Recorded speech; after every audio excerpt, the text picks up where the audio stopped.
네. 네, 좀 시간이 좀 변수가 생겨서 지연돼서 죄송합니다. 자, 일단 오늘 나는 시민이다 위원회 첫 시민 강연입니다. 먼 걸음해 주신 시민 여러분들께 감사 인사말 드리겠습니다.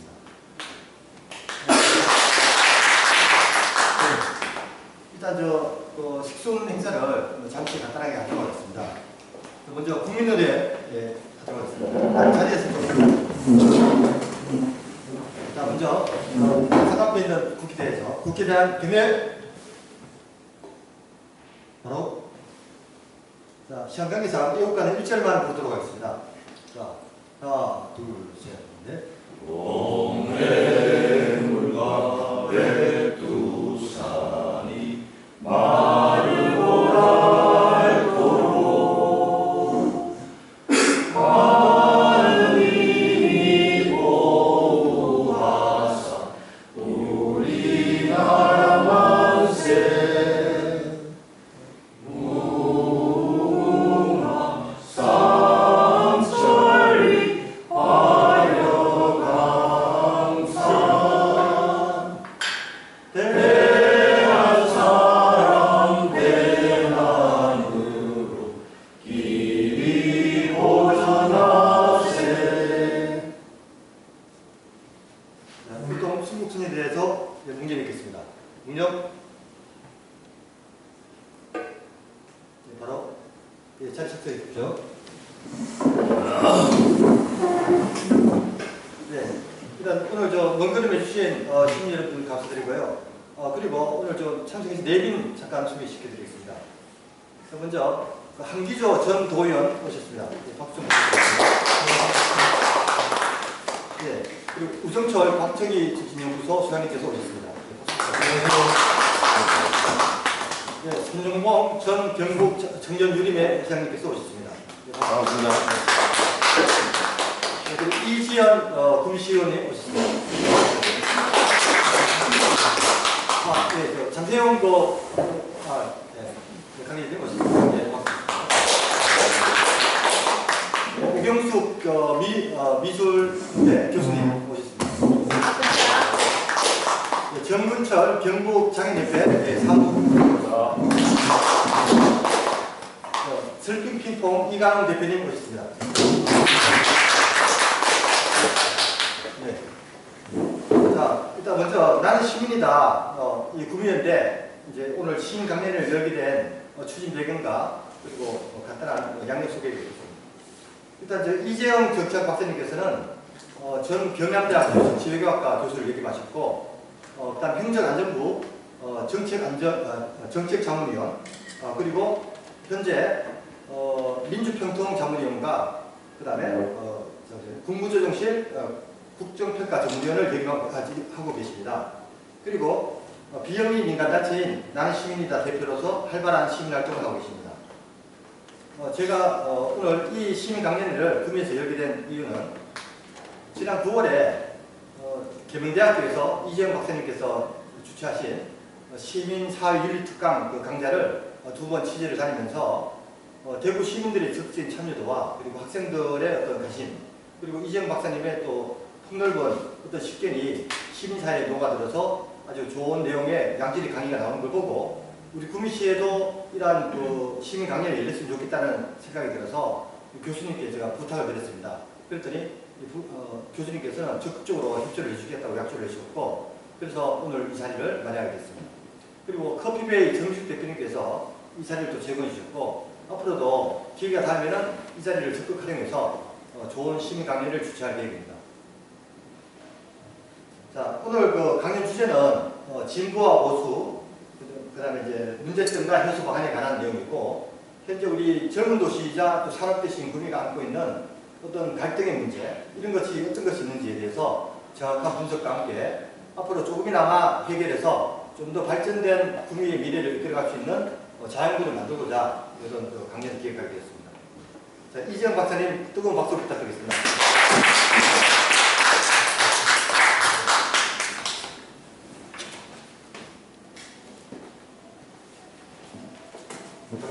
그냥 갔습니다. 이거 안 되는 겁니까? 안 되는 겁니까 이거? 소리가 안 나는데.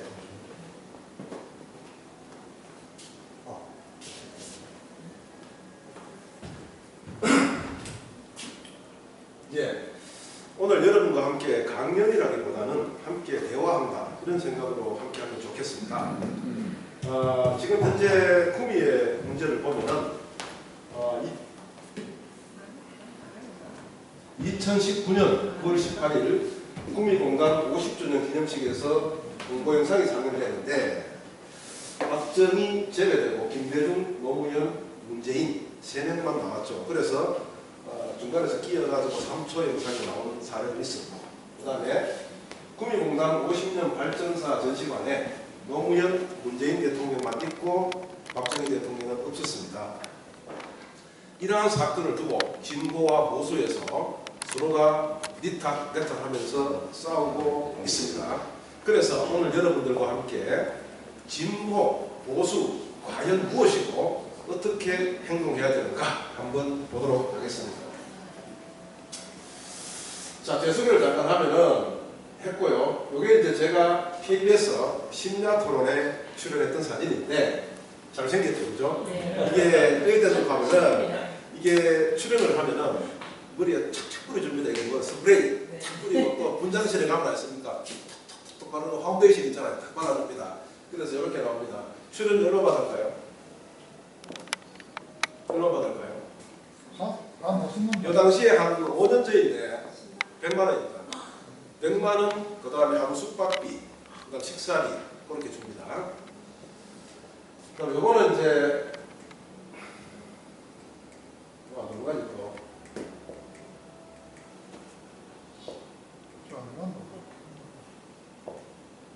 요거는 이제 박종진의 캐노라마 출연했을 때인데 요건 싸요. 정말 하기 싫더라고. 왜냐하면 딱 끝나고 나니까 10만 원 주더라고. 아니 친구들이 방송 출연한다고 우리 모의가 있는데 먼저도 못 뽑았어요. 그다음 요게 이제 YTN 뉴스 대담 시간에 출연했을 때인데 요거는 한 20만 원 줍니다. 네, 밥도 주고. 그다음 요거는 이제 그 전화로 인터뷰를 하는데 전화 인터뷰는 한 5분 하는데 한 10만 원에서 20만 원 사이 줍니다. 그리고 나머지 이제 많이 출연했는데 그냥 지우고요. 오늘 진보와 보수에 대해서 말씀을 드리도록 하겠습니다. 하기 전에 아까 제가 명함을 받았어요. 명함을 받았는데 시의원, 구미시민, 이지연 이렇게 딱 써있가 있습니다. 이름도 예쁩니다. 자, 여기서 구미시민 하는 게 있습니다. 자, 여러분 제가 밖에 나가서 여러분 시민이 무엇입니까? 하고 물으면 올바르게 대답하는 사람이 별로 없어요. 그래서 여러분께 개념에 대해서 말씀을 드리겠습니다. 우리가 국가의 구성원을 가리키는 단어는 많습니다. 첫째 뭐가 있습니까? 인민. 그 다음에 뭐 있습니까? 국민. 그 다음에 시민. 세 가지가 있습니다. 우리나라는 조선시대부터 해방 초기까지 국가의 구성원을 뭐로 불렀습니까? 뭐로 불렀어요? 인민이라고 불렀어요. 인민. 우리나라 재헌헌법을 만들 때 헌법 제1조 2항에 뭐라고 쓰였는지 아십니까? 모든 권력은 인민으로부터 나온다. 이렇게 나와 있어요. 그런데 거기서 이념 논쟁이 붙었어요. 왜? 아니 중국도 중화인민공화국이고 북한도 뭡니까? 조선민주주의 인민공화국이다 말이야. 이념 논쟁이 붙어가지고 안 된다. 인민은 공산주의 국가에서 쓰는 것이다. 이렇게 되어서 인민이라는 용어가 삭제되었습니다. 그래서 국민이 나왔습니다. 문제는요. 국민이라는 한자를 한번 보세요. 첫째 뭡니까? 나라 국자입니다. 그 다음 뭡니까? 백성민자입니다. 나라가 먼저입니다. 그죠? 뒤에 가서 백성은 또 국가의 구성원이에요. 또 나라가 문제예요. 그래서 국민이라는 용어는 국가를 위해서 자기 자신의 자유와 평등과 사랑을 포기해야 되는 그러한 용어입니다. 그럼 시민은 무엇인가? 자, 시민은 뭐냐 하면은 어디서 용어가 나왔는가 하면은 통상적으로 그리스 시대에서 나왔습니다. 그죠? 그리스 시대의 시민은 누굽니까? 바로 정치의 주체입니다. 이 정치의 주체를 국가로 옮겨 담은 게 뭡니까? 프랑스 대혁명, 그 다음에 미국의 독립전쟁, 영국의 명예혁명 아닙니까? 그죠? 그래서 그 이후로 국가의 구성을 시민이라고 합니다. 그래서 시민의 의미는 무엇인가? 국가의 운영에 주체적으로 참여하는 구성원, 이런 뜻입니다. 그래서 구미 시민하면은 구미에 정책과 정치에 능동적으로 참여하는 구성원이다. 이렇게 말씀을 드릴 수가 있겠습니다. 제가 밖에 나가서 이런 말을 많이 합니다. 나는 진보다 이렇게 하더라고. 왜 진보인데 물어보니까 서초동 가니까 진보다 이렇게 하더라고. 또 어떤 데 가니까 너는 뭔데 이렇게 하니까 나는 보수다 이렇게 하더라고. 왜 보수인데? 광화문 가니까 보수다 이렇게 하더라고. 진보가 보수가 뭔지도 몰라요. 그냥 뭔가 맹목적으로 막 따라다니는 거예요. 자, 여러분, 어디 나가서 나는 진보다, 나는 보수다 라고 이야기하려면 그 의미를 반드시 분명하게 알아야 됩니다. 자, 진보와 보수의 의미를 한번 보겠습니다. 그걸 보기 전에 그 이데올로기 하는 게 있습니다. 이데올로기. 자, 첫째 한번 보세요. 레디컬리즘. 뭡니까? 급진주의다. 급진주의. 그죠? 자, 우리가 뭘 보고 급진주의를 합니까? 급진주의는요, 이 사회 정치 구조가 잘못됐기 때문에 확실히 앞으로 뿌리자. 이게 급진입니다.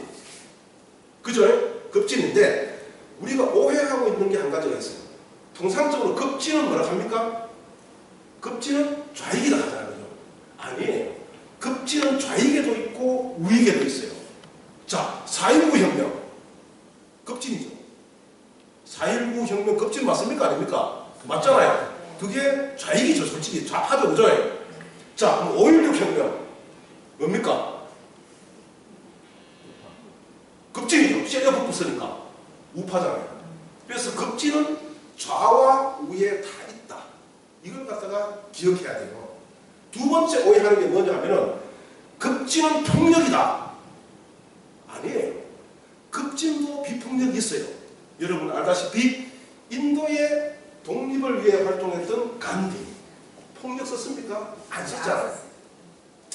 영국의 지배라는 현실을 확실히 없고 인도 국민에 의한 정부를 세우려고 했어요. 급진이잖아요. 그죠? 폭력을 안 썼어요. 미국의 인권 운동을 했던 마르틴 루터 킹 목사 급진이잖아요. 폭력 썼습니까? 안 썼잖아요. 그래서 급진에 대해서 우리가 오해하고 있는 두 가지 뭡니까? 첫째, 급진은 좌익이다. 아니다. 좌우에 다 있다. 급진은 폭력이다. 아니다. 비폭력도 있다. 급진은 무엇인가? 현존하는 사회 정치 구조가 잘못됐기 때문에 쉘이 없고 뭡니까? 새로운 정치 사회 구조를 만들자 하는 게 뭐다? 급진입니다. 두 번째가 리버럴리즘, 자유입니다. 이 자유는 뭐냐면 현존하는 정치 사회 구조의 일부가 잘못됐기 때문에 일부를 도려내고 새롭게 만들자는 이데올로기입니다. 자, 뭐냐면은 정치 사회 구조를 쉘이 없는 거에 대해서는 뭡니까? 불안해합니다. 하지만 일부 구조가 잘못된 건 반드시 바꿔야 한다. 이런 생각을 갖고 있는 게 바로 자유주의다. 이렇게 볼 수 있습니다. 세 번째, 마조라티즘, 온건주의입니다. 온건주의는 뭐냐면 현존하는 정치 사회 구조에 만족하기는 하는데 좀 변해야 된다. 어떻게? 가볍고 점진적으로 변해야 된다. 가볍고 점진적으로. 보수는 달라요. 보수는 뭐냐면 현존하는 체계에 만족하는데 변하지 않으면 얻어먹는다. 변하긴 변해야 되는데 변하려고 하니까 미래가 두려워. 그래서 표면적이고 가벼운 변화를 원하는 게 보수입니다. 여러분, 그런데요, 우리 인간은 대다수 보수예요. 보수. 왜? 진보는 뭐냐 하면은 현재까지 내디디지 않는 미지의 발걸음을 다 놓는 겁니다. 왜? 두렵잖아요. 두렵기 때문에 모든 인간은 보수적이에요. 자, 전자제품 살 때 뭐 사야 되겠다. 바로 와 삽니까? 어떻게 합니까? 인터넷도 검색해보고 주의사항. 그렇죠. 두렵거든. 처음에 시작하는 게 두려워요.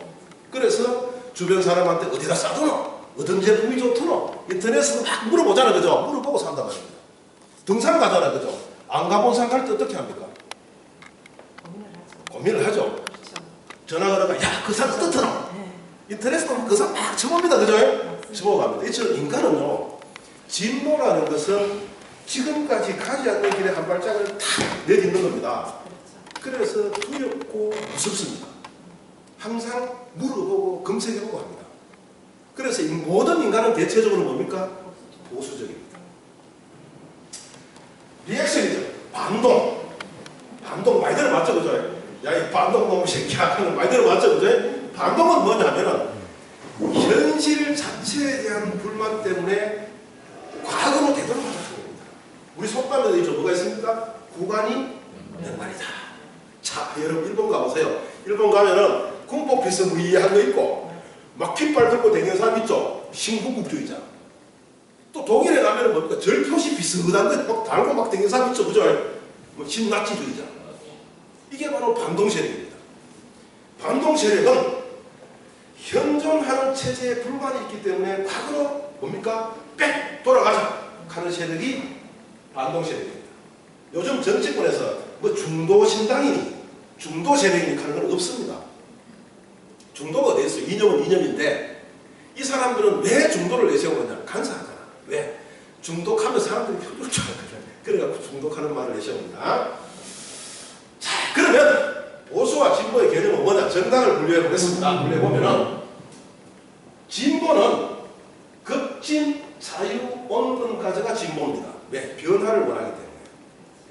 그래서 우리가 통상적으로 우리나라의 급진은 원내 정당에 없습니다. 그래서 그럼 정의당은 무엇이냐? 리버럴이죠. 자유주의 정당입니다. 그 다음에 민주당과 민주평화당은 마더러티죠. 온건 정당입니다. 그래서 정의당, 민주당, 민주평화당을 뭐라 합니까? 진보 정당이라고 합니다. 그 다음에 보수당은 뭐가 포함되느냐? 보수당하고 반동당이 보수당에 포함이 됩니다. 누굽니까? 바른미래당, 자유한국당, 대한민국당이 바로 뭡니까? 보수당이다. 이렇게 평가를 할 수가 있습니다. 자, 그러면 이 보수와 진보의 정책적 기준은 무엇인가? 달라요. 완벽하게 달라요. 한번 보겠습니다. 자유부터 한번 보겠습니다. 이 진보는 뭘 중요시하는가? 개인을 중요시합니다. 개인. 보수는 무엇을 중요시합니까? 공동체를 중요시합니다. 그래서 우리가 헌법상에 사상의 자유가 있습니다.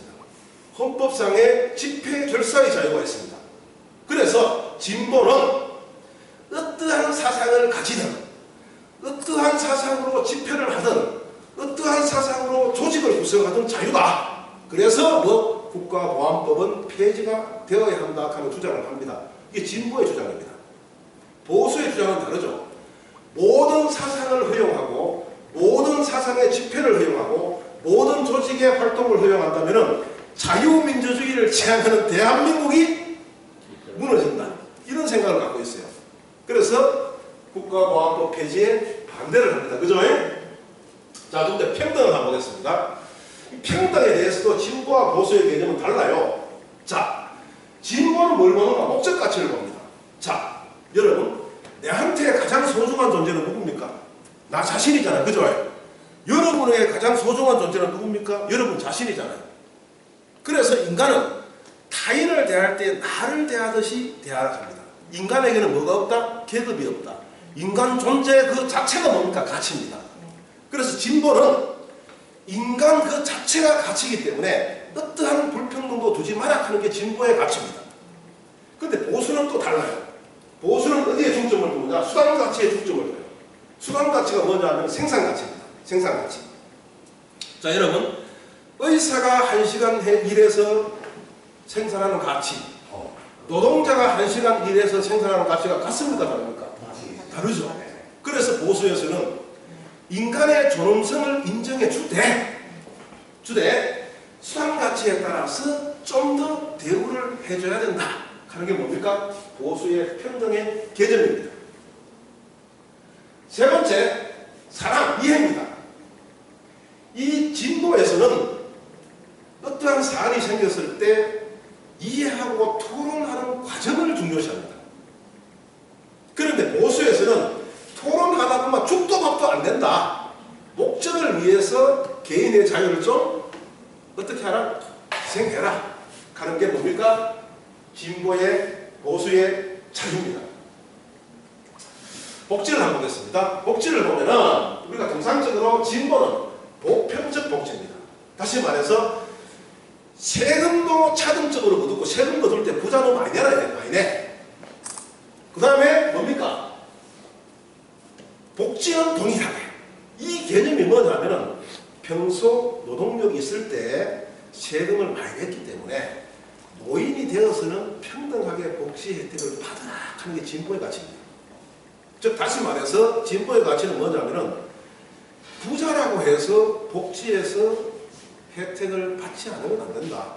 부자도 복지 혜택을 받아야 된다 하는 게 뭡니까? 진보의 개념입니다. 보수의 개념은 뭐냐 하면은 있는 돈 많이 내라. 있는 돈 많이 내라. 복지 줄 때 너는 많이 있으니까 좀만 받아라. 뭡니까? 차등적 세금, 차등적 복지가 바로 뭐다? 보수의 가치입니다. 안보도 달라요. 진보의 안보는 뭐냐? 이거 군사력이 막 전달하려고 하니 돈도 많이 들고 다른 부분 발전도 안 되더라. 군사력은 적과 비스무리하게 하고 나머지는 관계 개선을 통해서 안보를 실현하자 하는 게 진보의 가치입니다. 그런데 보수에서는 그렇지 않죠. 남들보다 강한 군사력을 가져야 된다. 왜? 국가 간의 관계는 언제 틀어질지 모르기 때문에 항상 상대보다 강한 군사력을 가지고 대비해야 된다 하는 게 바로 뭡니까? 보수의 가치입니다. 이처럼 보수와 진보의 가치는 첨예하게 다릅니다.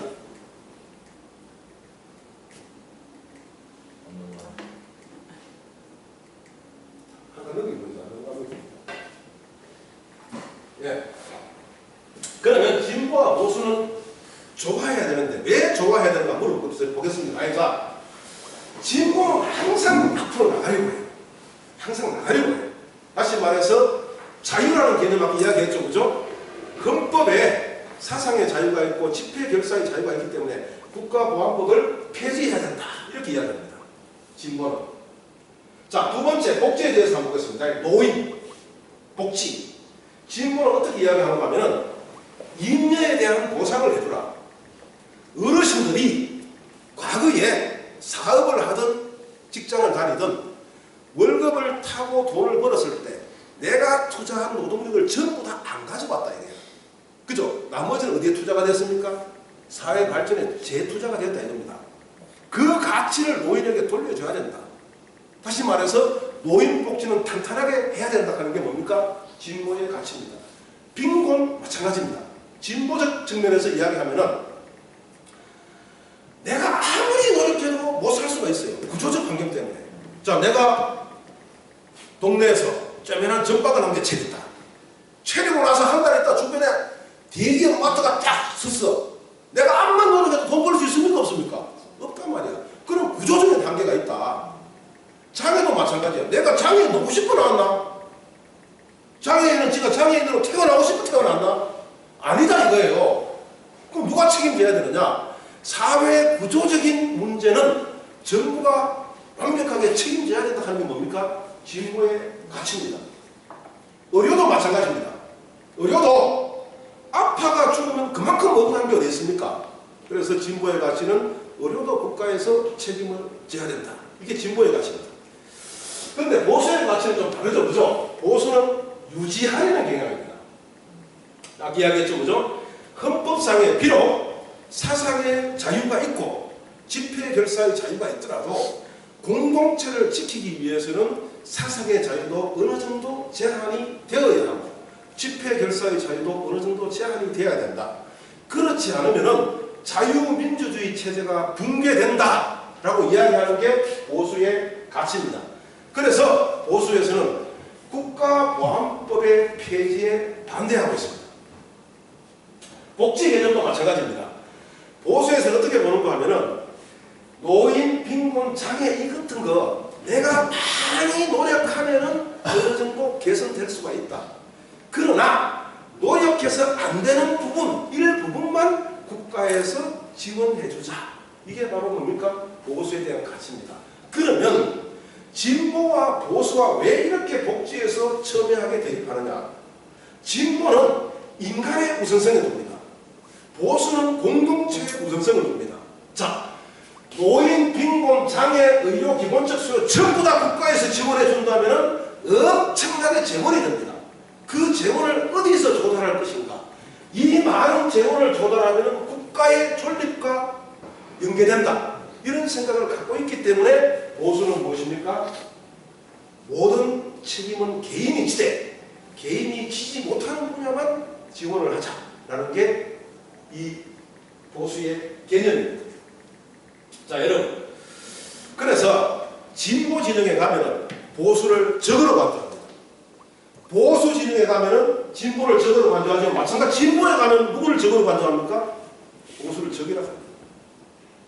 그죠? 지금도 그렇죠. 진보는 보수를 뭐라 합니까? 토착배우라 하죠.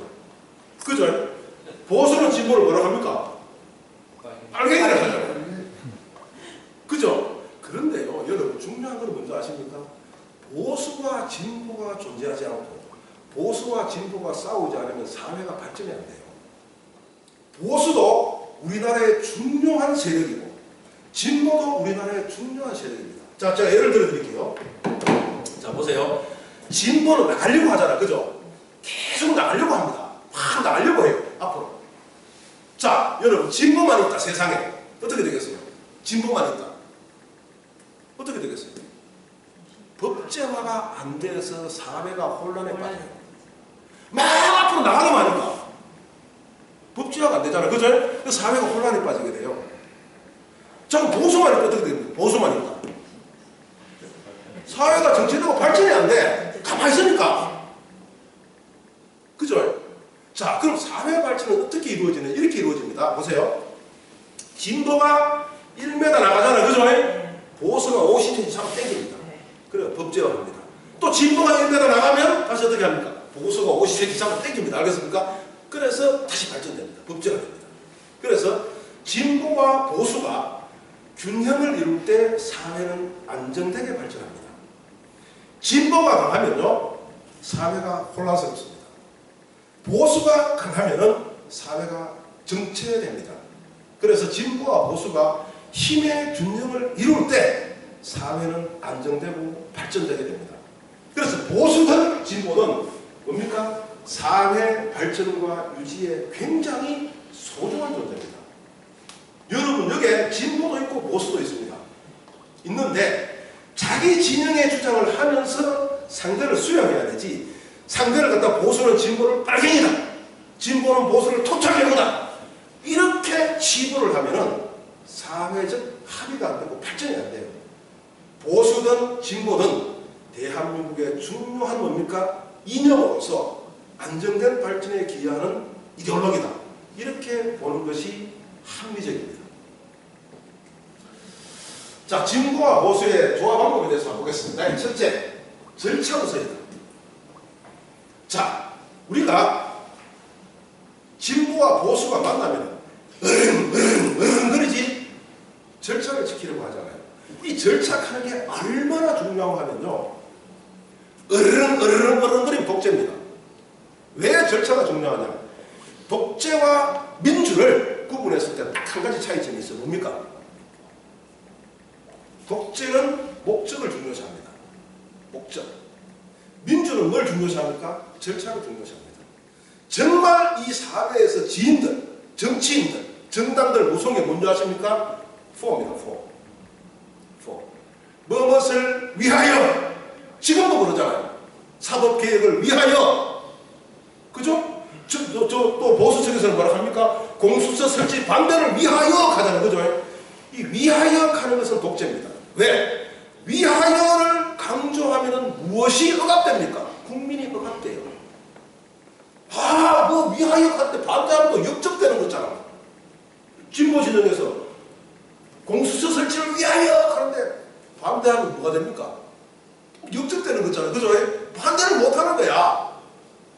그게 뭡니까? 개인의 자유와 평등과 사랑이 뭉개지고, 또 보수 진영에 가가지고 공수처 설치 반대한다 하잖아요. 그죠?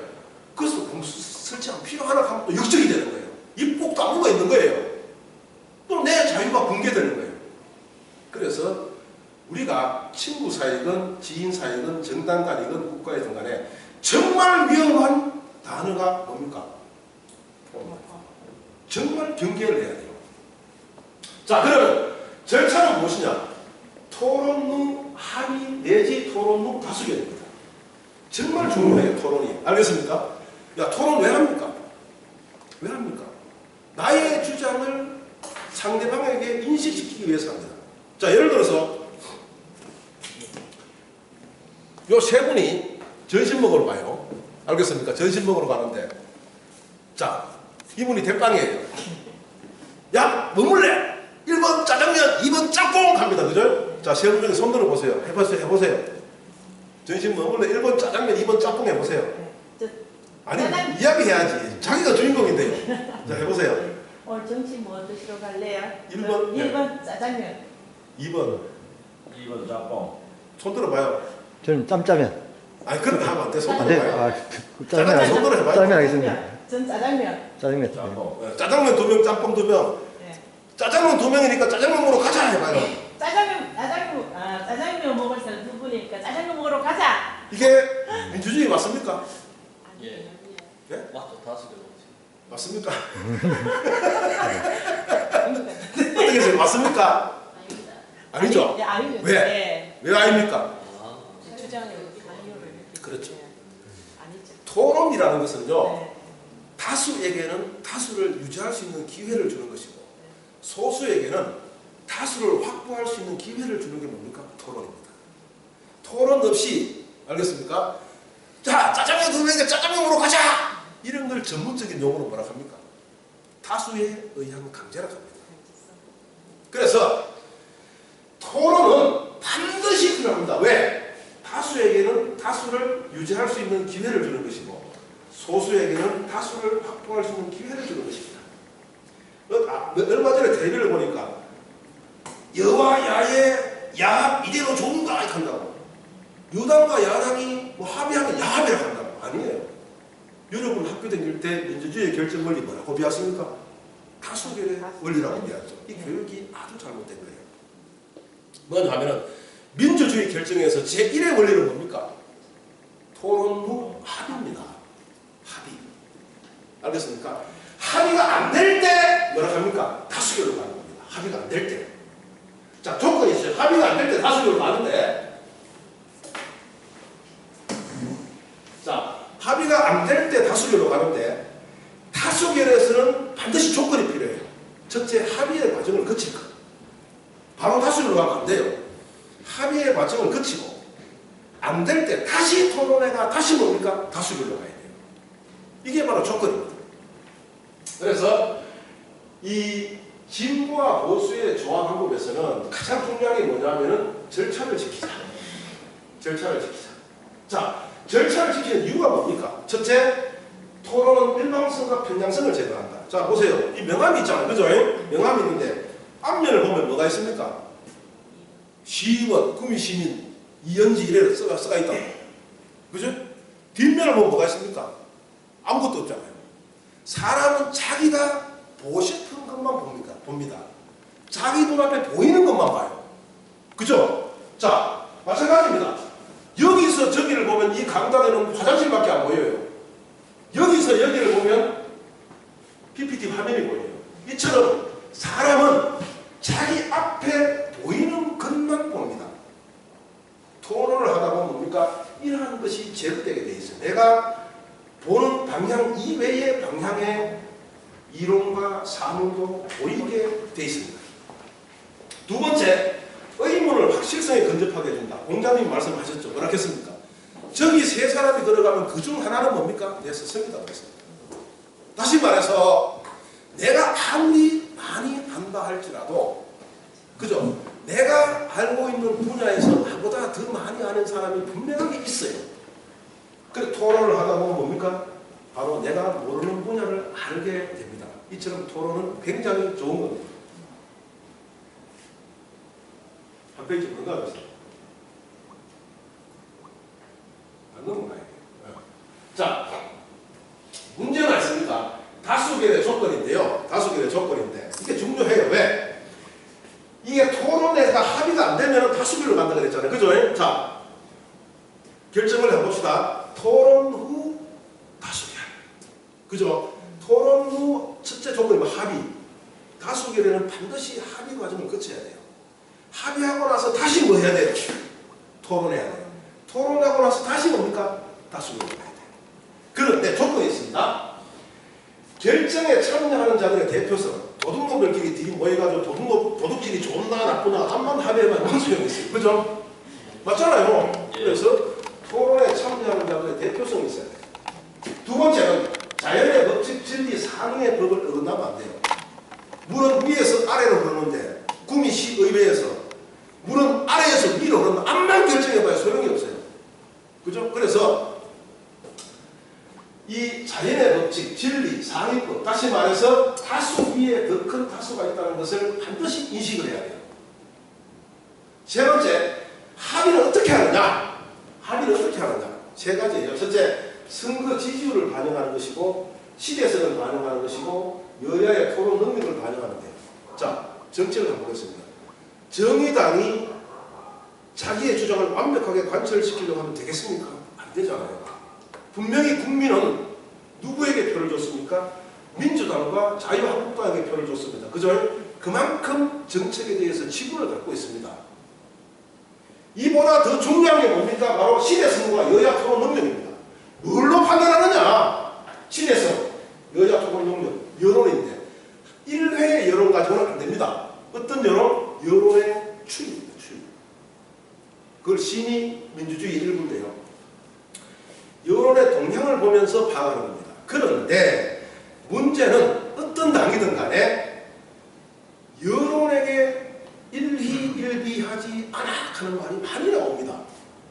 자기가 유리할 때는 뭡니까? 높은 여론 나왔다 이렇게 합니다. 자기 여론이 나는 뭡니까? 여론에 일희일비하지 않는다 이렇게 합니다. 이거는 독재입니다. 어쨌든 시대성과 여야의 토론 능력을 반영해야 되는데 이것은 여론의 추이를 보고 알 수가 있다. 그렇게 볼 수가 있습니다. 자, 그럼 진보와 보수의 문제점에 대해서 한번 보도록 하겠습니다.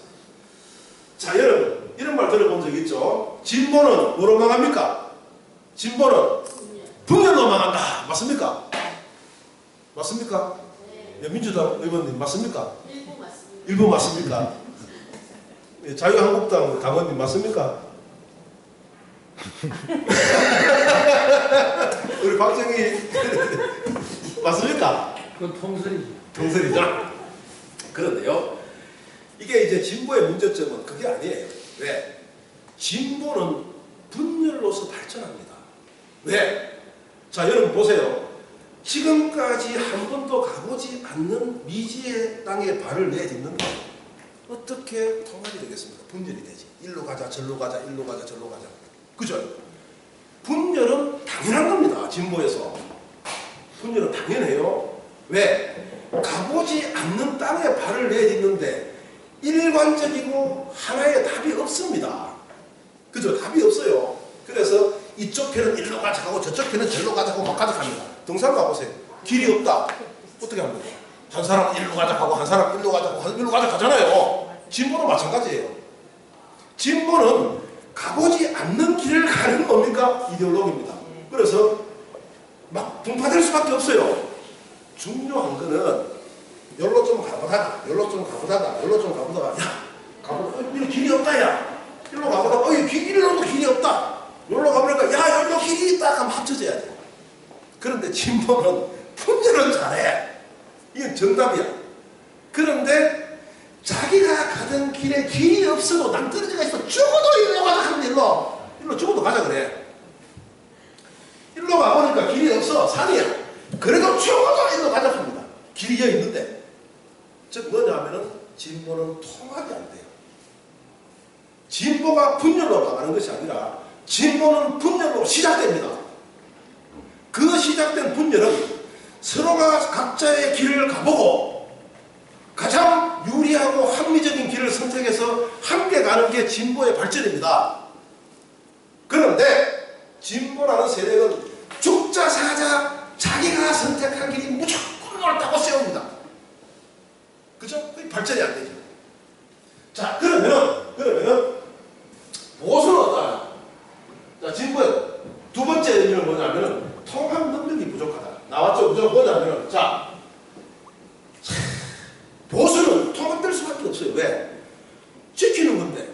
통합되기가 쉬워요. 네. 근데 보수는 뭡니까? 나가는 거기 때문에 통합되기가 어려워. 그래서 통상적으로 보수당은 하나의 당밖에 없습니다. 선거 이전에 보수당이 분열되더라도 선거가 다가오면 한 개로 합칩니다. 선거가 다가오고서 한 개로 합치지 않더라도 보수당은 유권자가 하나의 정당으로 합쳐버립니다.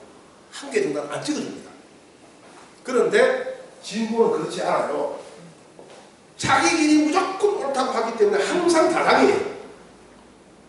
그리고 지지자도 골수기 때문에 한 대 표를 몰아주지 않아요. 같이 분산시켜버려요. 그래서 선거 때가 되면 항상 대체적으로 보수가 유리하고 진보가 불리한 결과를 낳게 됩니다. 두 번째는 정책 조율 능력이 부족해요. 예를 들어드리면 2012년 12월 4일 KBS 대선 후보 토론회에서 이정희 후보가 나와서 뭐라고 했습니까? 박근혜 후보를 떨어뜨리려고 나왔다 했습니다. 이 보통 이정희를 좋아하지 않는 사람들이 박근혜를 떨어뜨리려고 나왔다 하니까 박근혜를 찍어버린 거야. 그 이 당시에 이정희 후보 때문에 박근혜 후보가 상당히 많은 표를 얻었습니다. 자, 세 번째, 내부 타협 능력이 부족합니다. 즉 뭐냐면 이번에 조국 사태인데 이게 조국 사태가 나고 나서 김종민, 백혜련, 이철희, 박주민 이 사람들이 조국을 굉장히 옹호를 했습니다. 나머지는 뭡니까? 입 쿡 다물고 있습니다. 왜? 말하려고 하니까 역적되고 여기서 말하고 입 쿡 다물고 있는 거지. 내부적으로 이 민주당에서 조국의 임명에 대해서 정리가 안 되었습니다. 두 번째가 뭡니까? 외부 타협 능력이 부족합니다. 이 조국 사태 65일을 거치면서 했습니까? 여론이 악화되어서 지금 민주당하고 한국당하고 차이가 크게 나지 않습니다. 이것은 뭐냐면 외부 타협 능력이 부족하다. 다시 말해서 민주당뿐만 아니라 자유한국당 사람들과도 합의를 해야 돼. 이 능력이 부족해요. 자, 여러분, 저는 진보 진영에 가깝지만 우리나라의 국민은 서초동에 모인 사람만 국민입니까? 아니잖아요. 그죠? 광화문에 모인 사람도 누굽니까? 국민이에요. 그 모든 국민들의 의견을 함께 모으는 것이 능력인데 진보는 이와 같은 능력이 부족합니다. 마이 웨이. 넘어가 주십시오. 자, 보수의 문제점 한번 보세요. 보수의 문제점은 뭐냐면은 가장 큰 문제는 보수는 없다는 겁니다. 보수는 없다. 자, 보수가 뭡니까? 지킬 만한 가치가 있는 그 무엇을 지키려는 이데올로기입니다. 민주주의, 정의, 효, 지킬 만한 가치가 있는 그 무엇을 지키는 것이 뭡니까? 보수입니다. 보수인데요. 우리나라에 민주주의가 완성이 됐습니까? 안 됐어요. 현 상태는 반민주주의입니다. 지금도 여당이든 야당이든 카리스마적 지도자가 나타나기를 원하고 있습니다. 지금도 집회하고 나가보세요. 뭐라고 합니까? 황교안을 대통령으로 갑니다. 그죠? 맞습니까? 맞습니까? 조국을 대통령으로 내가 조국이다 하잖아. 그죠? 이 말이 뭡니까? 카리스마적 지도자를 원한다는 겁니다. 민주주의는 사람이 통치하는 체계가 아닙니다. 민주주의는 시스템이 작동하는 체계입니다. 지금 현재 우리나라의 민주주의의 현 상태는 무엇입니까? 반민주주의입니다. 반민주주의. 즉, 다시 말해서 카리스마적 지도자를 원하고 있습니다. 이 말은 민주주의가 아직 완성이 되지 않았다는 것을 의미합니다. 그래서 이 민주주의라는 것은 아직 완성되지 않았습니다. 완성되지 않았기 때문에 우리나라에서 보수하는 것은 성립할 수가 없어요. 여당과 야당, 진보와 보수가 칭하는 세력이 합해서 지금 우리가 해야 되는 것은 무엇인가? 민주주의 발전을 위해서 노력해야 돼요. 진보와 보수가 함께 민주주의의 발전을 위해 노력하는데 문제는 가장 큰 문제는 바로 밑에 수구반동입니다. 수구반동. 정말 문제예요. 수구반동은 뭐냐? 수구. 과거를 지키고 과거로 가져가는 겁니다. 극명한 예를 하나 드릴까요? 엄마 부대의 주옥순 같은 사람. 뭐라고 합니까? 아베 총리 잘못했습니다. 아베 총리 사과드립니다. 하잖아요. 이게 뭐냐면 사례입니다. 어쨌든 지금 현재 보수의 문제점은 민주주의라는 이 개념 자체가 이 성립이 되지 않았기 때문에 보수를 외치기보다는 진보와 보수가 합해서 민주주의의 발전을 위해서 노력해야 된다. 그렇게 볼 수가 있습니다. 그러면 우리나라의 민주주의가 왜 발전이 안 됐나? 이유를 몇 가지 들어보겠습니다. 첫째, 권위주의 정권입니다. 우리가 권위주의 정권을 거치면서 그죠? 반공에 저촉되는 사상을 금지했습니다. 그래서 민주주의가 뿌리 내릴 수 없었습니다. 그리고 절사와 논의의 공간이 억제됐어요. 민주주의가 결과적으로 실현되지 못했습니다.